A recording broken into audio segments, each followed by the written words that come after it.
My name is Nicolae Butler, and this is Niclas. He is the director of this new film. First, before we get started, I would just like for you to look at this picture. This is our movie poster, and I would like for the audience to give me just a little input based on what this conference is about, on what you believe this photo means. So if anybody has any suggestions.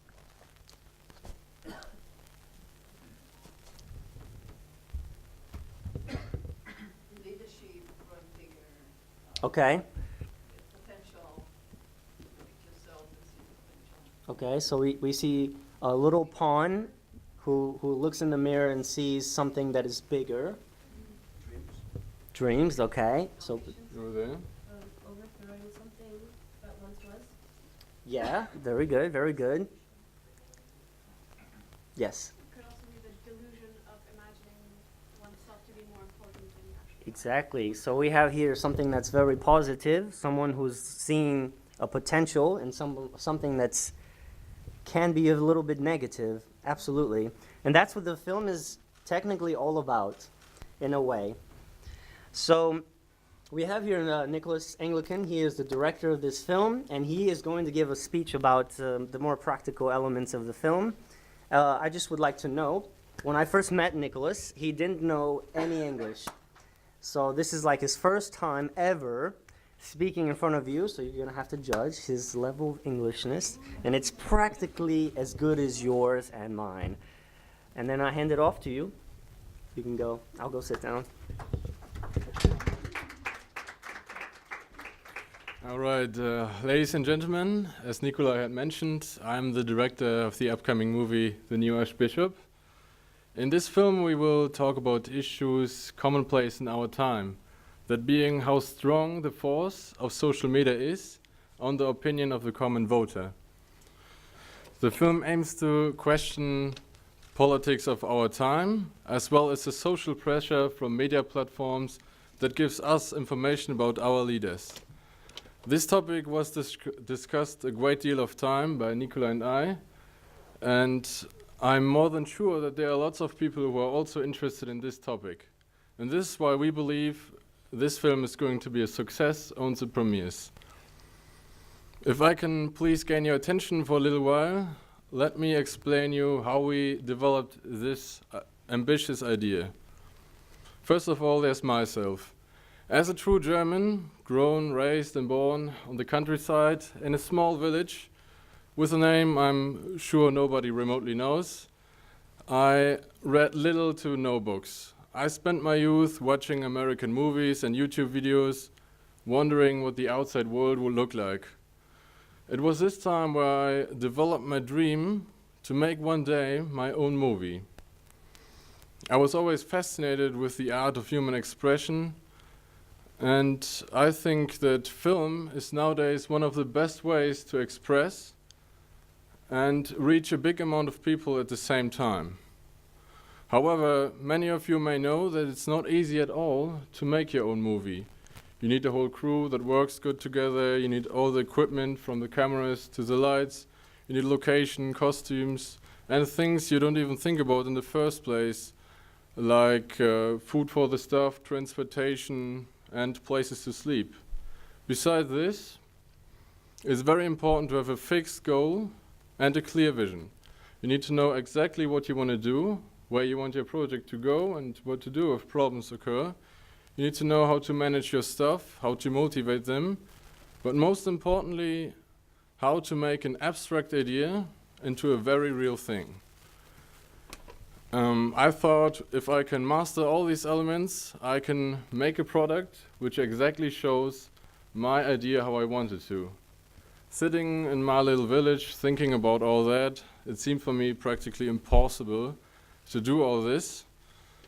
And then 2 years ago, I moved from a little village to the capital of Germany. And I met Nicolae, who is a true artist. By the time I've met him, he published already 3 books and composed a couple of songs. I learned a great deal of him. And by the time I told him about my dream, I realized that director maybe don't needs to know everything and have everything. He just needs to find people that have the resources and the knowledge and put them cleverly together. So Nicolae and I share a passion for movies, and we came together.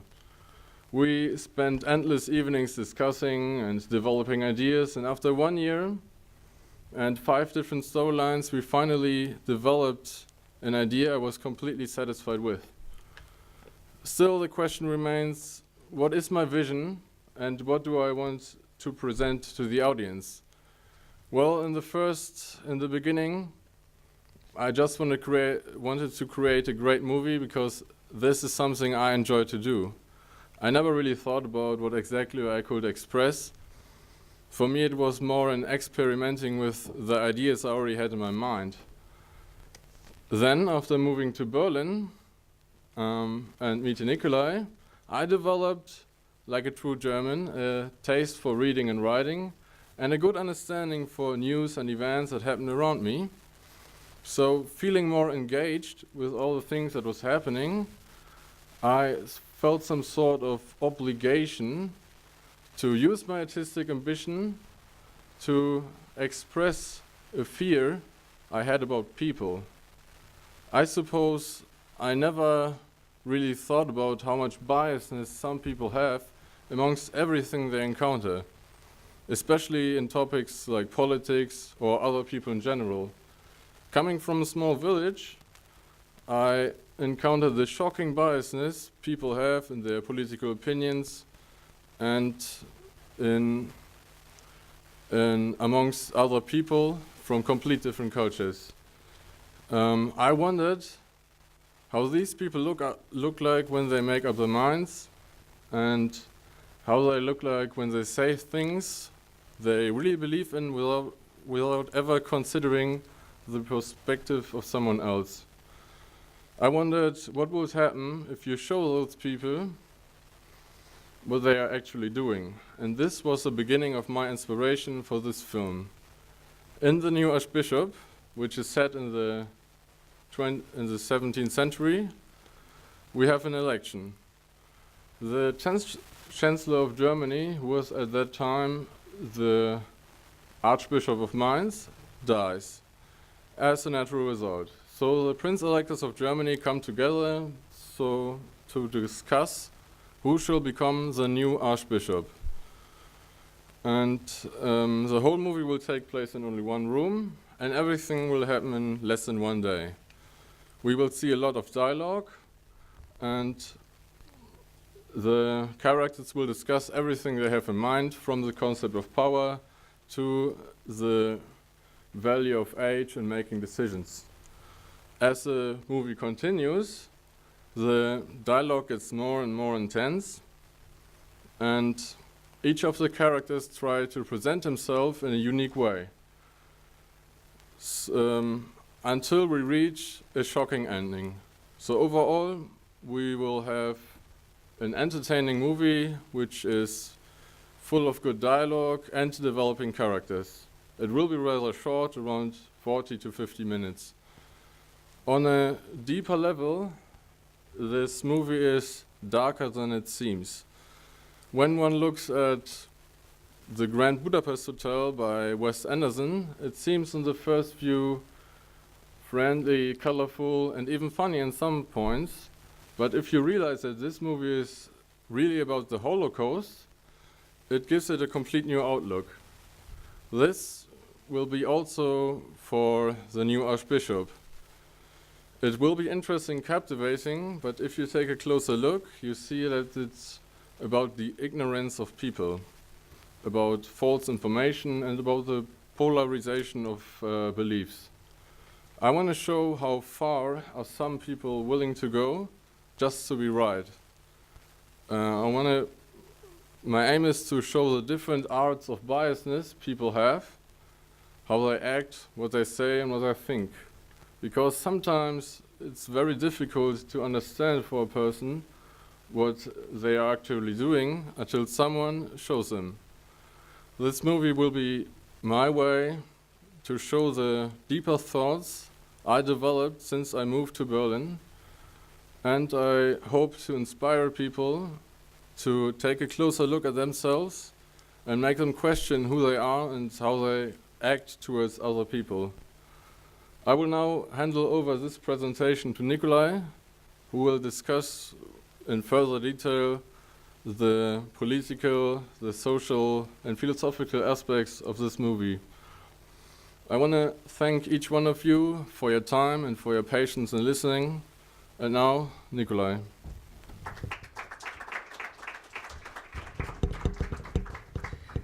I gotta say that's pretty impressive. He actually memorized the whole speech, so English wasn't bad either. So, all right. So this is our short introductions. Niclas and I are completely different people. He studies right now digital economics. I study here at ICD. He comes from a small village, and I come from lots of cities. I was originally born in Romania. Before I met Niclas, I'm a writer. So currently I've written 11 books, and I'm writing 3 right now. I compose classical music, so symphonies and concertos and things. And my interest is mainly in books. When I met Niclas, it inspired me to take my ideas and his ideas and put them together, and we developed a script, and we moved on in making this film.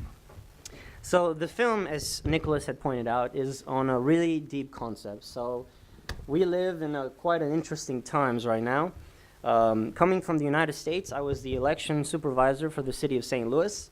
And my job was to ensure that everybody had a ballot, and I was supposed to take the ballots to the main register.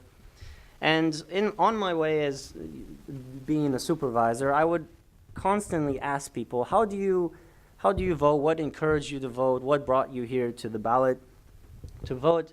And a lot of these people, these voters, they came out and made a lot of statements, which I'm sure you're aware of. Oh, you know, my grandmother is a Democrat, so I must be a Democrat, or things of this sort. I'm from Alabama, so, you know, we got to go the Alabama way. And this made me think about the incidents that were occurring, such as, for example, which I'm sure we're all aware, Brexit. We have the USA and the French elections, which a lot of interesting things occur. We have the recent German elections. We have the refugee crisis. And so Niclas had mentioned that he came from a small town into Berlin, and Berlin had a heavy influx of immigrants and refugees, and this was a new environment for him. So he saw things that he didn't see in his little village, and I saw things in which I did not see as a child growing up in the United States. So the film was devised on this kind of basic idea about biasness. What do people see? How do they react? And what are they acting on? So let's go back. We have here, so everybody here is biased to something, you know. If you're like me, for example, I love Coca-Cola and I drink it a lot. And I am totally biased, and Pepsi just does not fit in my realm. I am a football fan, and you cannot tell me Arsenal is a better football club than Tottenham. No way. But I have a biasness, and everybody has a biasness. It's part of who we are, and this is part of our identity. And one of the reasons it's so difficult to change our biasness is because when we have to change it, we have to question ourselves. And it's very difficult to kind of analyze. But the question also the movie looks at is the extremeness of biasness. And we kind of saw this in the elections. If you guys all have Facebook or Twitter, maybe you know some friends, we saw some things that they posted which were a little bit extreme. Maybe they don't view this, show this to you directly, but they show it in social media. So social media plays a very important role on how people engage in politics and elections in democratic countries too. So that's very interesting. And there are certain levels in which people go through in these forms of biasness. So I did a study on 2 different studies that were done in Asia. One of them was in South Korea, and the other one was from Stanford University. And both of them had different different ideas. So in the one from Stanford, which you can see from the link here, if anybody would like this link, you can notify me and I can give it to you. This one was from South Korea, and this one stated that indeed social media had almost a direct influence on polarization of people who used it. And this is a very interesting concept, but you also have to consider, as a person reading this, many Asian countries are very closely connected, family-oriented. So, of course, when we say polarization, we might have to question what this means in the social setting. But it does show, and it's very worrisome, because according to the study, those who did not use social media were more likely to be more on usually in the middle or the extreme right. But those that did use social media were either going to go extreme left or extreme right, and definitely extreme right. However, the Stanford study, which I didn't post a link, but if you need it, I can also send that to you. It stated that also, in the United States especially, social media has a direct influence on polarization of people's views on politics or religion or any big sensitive issues. So people usually start doing certain things occur. When we are on social media, what happens? We like things. We get recommendations, suggestions. So if you're like me, your Facebook profile is completely on football, and you have this echo chamber. You see what you want to see. You see what people suggest for you to see. It's like in the image you have here, what does the pawn see? What do you see when you look in the mirror? And you get what you see through social media. It's an echo chamber. And obviously, social media is a good platform for being engaged in everything. You see so many things. You can go to many activities, and you're aware of everything that's happening. But it is too much. So we have to close it a little bit. And you start choosing a side. And as you know, when you are a student, or maybe you study something and you research a little bit, it's a lot more complex than it is. We look at the refugee crisis, and it's very complex. We don't know why. Maybe if you're just a first-time person, you have no idea why this is happening. You see voters who are voting for groups that are right-wing. We have no idea why. But there is complexity in every situation. And social media is not necessarily the best platform in causing issues to be explained thoroughly. So there must be, on part of us, more intensity when it comes to researching issues. But social media causes these issues to be very simplified and very oriented towards one way or the other. And so when we are biased and we see an echo chamber, the more and more we get this information and it verifies who we are and what we want to see, we become a little polarized. And this polarization is essentially a way for us to feel verified about who we are. We see the other polarized section, and this just makes us even more polarized because it goes completely contrary to what we believe in. We don't see the middle. And a good example is, for example, Canada. Yeah, when Donald Trump was elected, on the day that he was elected, when the polls came out, on Twitter, everybody was like, "I'm going to Canada." Everybody's like, 50% of America is racist. Like, is so extreme. It's either you are one way or the other way, and it's very complex. Now we have here. Okay, so once we become polarized, it becomes very, very difficult to see the middle ground. And the middle ground is usually, it requires intensity of research and understanding on our part to see the other side. And eventually it causes us to become intolerant. Now, typically, not so many people are so intolerant, but it can become this way. And intolerance obviously becomes self-destructive. And that's what extremism is. It becomes self-destructive for you and for the people that you encounter. So in our film, we have three characters. It's just it's the three characters in one room, and as he had mentioned, there is an election, and the election it's a very important one, so one of the Archbishop, who was Chancellor of Germany, dies, and there needs to be by that day a leader needs to be decided between these three people. Each one represents something. We have here someone who's very liberal-minded. We have another person who's very right-minded, traditional. And then we have the middle ground. And we see these people engage with themselves and the conversations of the dialogue, and they take everything into account. We take, age. We take into account decisions that the previous member had made for the current situations. And we saw themselves going through these things, and I don't want to spoil the movie. It's going to be premiered this coming September, but this is what it essentially is about, and these are reflective of the current mood. Given the polarization and the intolerance some people have for different groups of people and ideas, and as Nicholas had mentioned, it does not aim to show what is correct, because it's hard to say in this world what is and what isn't. But it's meant to self-reflect, to show people what they can be, what they are like. And then so this is the basic info of the film. Given that this is our debut film, we wanted to make it very short and very to the point, and we did this, and we were pretty successful. As of right now, it's still in production. But if you ever need to contact us or want to know more about it, we have here the information. And we wanted to keep this presentations very short. But if anybody has any questions, you are free to do so right now. Okay, so with that, we're going to start the Q&A portion of today's talk. So if you do have a question, please put up your hand. I know you guys got questions. And I would like to hear your name and where you're from.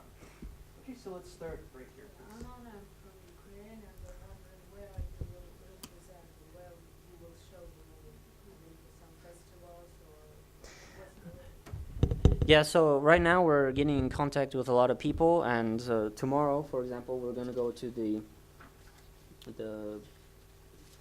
thing tomorrow was the red carpet. Yeah, we're going to try to make connections there, but we have some people in which we are contacted with.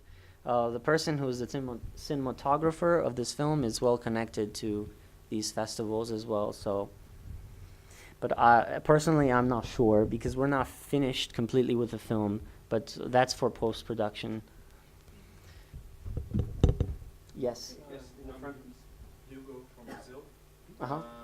I would like to ask you, you had to make some decisions on how to translate in quotations that involve new technology, social media, internet, into the 18th century. Yeah, it's 17th, yeah. 17th. How was it?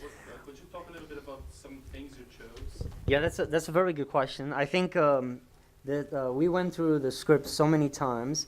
I think it's mainly on the dialogue, As a writer, I think dialogue is extremely important. This is the essence of a tool for a filmmaker, for sure, or for a director and a scriptwriter. But I had to work on the dialogue. So there's different people, and they're different ages. So one of them uses higher German, the other one uses kind of a lower German, so he's not so educated.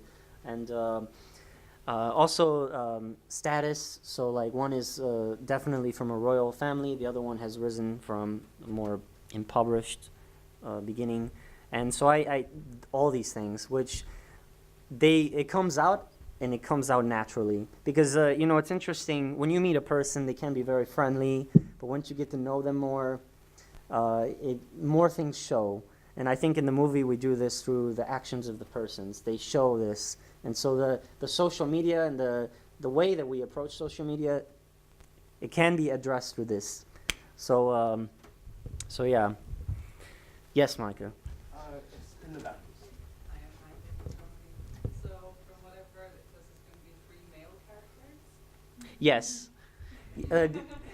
Yes. All right. So I have to be very delicate here, ladies. All right. So in this situation, yeah, because the original script comes from I had talked with Nicholas, and my idea was I wanted to do something historical.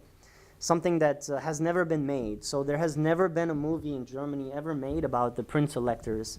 And I'm extremely fascinated by the fact that when the German emperor or the chancellor died, they did not appoint his next in line. They had an election with the prince electors. And so for me, I wanted to use this historical. So of course, in this situation, yeah, I didn't include any woman. Well, we do have one woman, but yeah, this didn't. This I don't want to say this wasn't important, but like, it wasn't a consideration because it wasn't part of like it wasn't the essence of what we wanted to put out in the film. And I think that would have been extremely, also even more complex for me to find a way to include this, because then we would have to expand the genre to some other idea as well. So yeah, it's a good question though. You always have good questions. All right. Yes, ma'am. Yes, in the front. Hi, my name's Alexa. Uh-huh. From Germany. I'd like to know if, because if I understood correctly, for now the film's shot in German and dialects and... Actually, kind of. So it's English spoken, but it's German translated. Okay, because that would have been my question. If it's in German, do you think it will translate well to other audiences if you dub it? When I wrote it, Translatable. I wrote in high English, so like more like Shakespeare and lower English. Yeah, I know, you know. But I also wrote it in more Midwestern, kind of lower, but not so complex English. And this was reflected in his translation, the way he made sure to translate it in the higher German and the lower German. I know this can be difficult. But you feel like both the context and the metaphors and the points you were trying to make and the subtext you included does translate well into other languages? Not completely. I mean, he's at liberty to change that accordingly, but I think the message definitely went through. What do you think? Translating something that is very close to your heart from a language into your own language, do you think it... So I often translated texts Nicolae wrote, and I can do, by now I can do this pretty precise. Yeah. I mean, I wouldn't know since I don't speak German, but I just trust in him, and he's a director, so he can like do whatever he wants, you know. So. It's not about like the correctness of the language, more about do you feel the meaning translates well? Yes, indeed. Do we have any other questions? Well, it's about, the first picture that you Sure. showed. Could you please say your name and where you're from, please? My name is Esteban, I am working here, almost living here as well. I come from Barcelona, I am a journalist, advertiser, and have a criminology study. I just have to do the things that I have very small. My question is, regarding the chairs, sorry if I don't want to spoil your story, because I don't know if the people have paid here chairs. But it has any meaning, not only about the mirror, but the chairs itself. Because you know that any piece of chairs can make hacker, Yeah. to the king. Yeah. But nobody can eat the king. And even though, let's say, the king cannot be, the hack is when the king cannot be protected from anymore, from the rest of pieces, But I think. Does this, idea of chess any meaning? Yeah. So actually, this poster came out. So Nicholas and I, we are chess players, and so like I taught him chess, and he taught me chess, and something like this. And we play chess quite a bit. The reason why we chose this picture is because a king is the weakest player on the chessboard. He is the most important player, but he's the weakest. But the pawn is also technically also very weak, but he can become the strongest. And I think that this speaks quite a lot for who we can be. So we have the potential. I have the potential. You have the potential to become very influential and powerful. I mean, everybody was at one point nobody. But at the same time, even great people can fall. We can quite spectacularly. I mean, we have here the Me Too movement. You guys are well aware. People are falling right and left. They were once strong, now they're not. These are implicative of how, the symbolic of how important people can be in that position of power. And power can be very delicate and also very influential, but it's a reflection. It's not really there, but it's kind of there. So now my question is the next. Don't you think that this poster is a big spoiler for the movie? I mean, never relax, you know, just, I don't know. you know. You know, I'm going to take that in consideration, you know, but that's a good point, though. We got to change this picture, Nicholas. So, yeah, but I think that's... Okay, let's thank our speakers one more time.